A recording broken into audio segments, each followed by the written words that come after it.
Jika orang Korea mengucapkan annyeonghaseyo, jika orang Jepang mengucapkan konnichiwa, maka kita umat Islam mengucapkan assalamualaikum warahmatullahi wabarakatuh. Melestarikan alam sudah menjadi tanggung jawab manusia yang ditetapkan oleh Allah sebagai khalifah di bumi. Sebagaimana firman-Nya dalam Quran Surat Al-Baqarah ayat 30, A'udzu billahi minasyaitonir rajim wa id qala rabbuka lil malaikati inni ja'ilun fil ardi khalifah qalu ataj'alu fiha may yufsidu fiha wa yasfiku dima wa nahnu nusabbihu bihamdika wa nuqaddisu lak qala inni a'lamu ma la ta'lamun, yang artinya, ingatlah ketika Tuhanmu berfirman kepada para malaikat, aku hendak menjadikan khalifah di bumi. Mereka berkata, apakah engkau hendak menjadikan orang yang merusak dan menumpahkan darah di sini?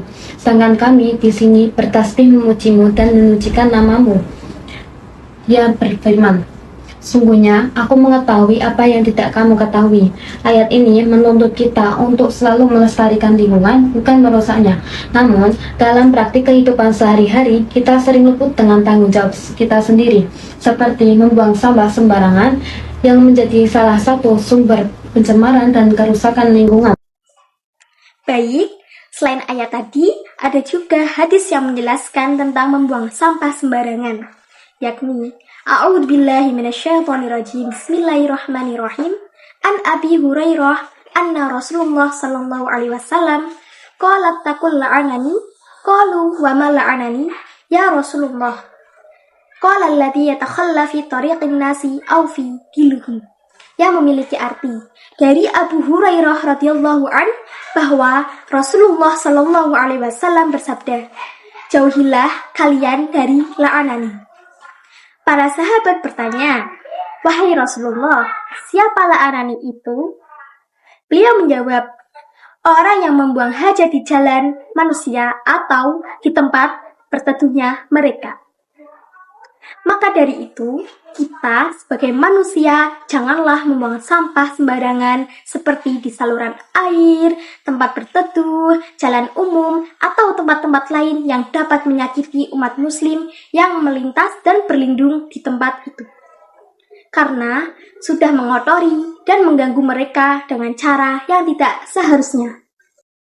Muka terjadi pada masyarakat Arab Badui, di mana masyarakat Arab Badui ini membuang sampah di jalan dan juga membuang sampah ke pohon tempat orang-orang tertentu.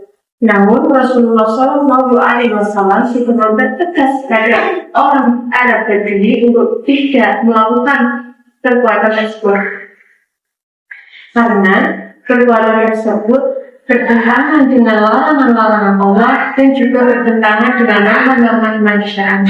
Untuk itu, Rasulullah SAW mempertegas kepada kita agar menjauhi segala larangan-larangan Allah dan juga tidak mengotori lingkungan publik.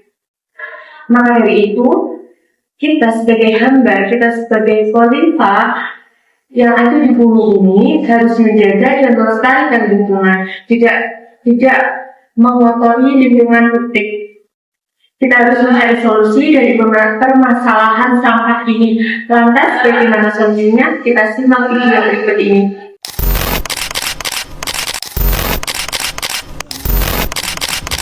Bahwa Indonesia menghasilkan 34,85 juta ton timbunan sampah pada tahun lalu 2022. Persoalan sampah masih menjadi beberapa titik di Halo teman-teman, sampah kayak gini bisa jadi manfaat loh. Kalau kalian ingin tahu, mari kita simak video cara pengelolaannya ya. Baik, ini dia limbah sampah yang berasal dari berbagai wilayah kota Pekalongan seperti Banyurip, Kradenan. Pertama, sampah disortir berdasarkan jenis materialnya seperti botol, plastik, dan sampah organik. Selanjutnya, sampah organik tersebut diolah menjadi pupuk. Adapun sampah yang tidak bisa diolah itu dibakar dengan mesin insenerator yang suhunya mencapai 1000 derajat Celcius hingga menjadi abu. Selanjutnya, di zona BSF, lalat dewasa yang berada di dalam kandang akan bertelur dan telur tersebut ada di daun pisang. Nah, ini dia hasil dari penetasan telur lalat tadi.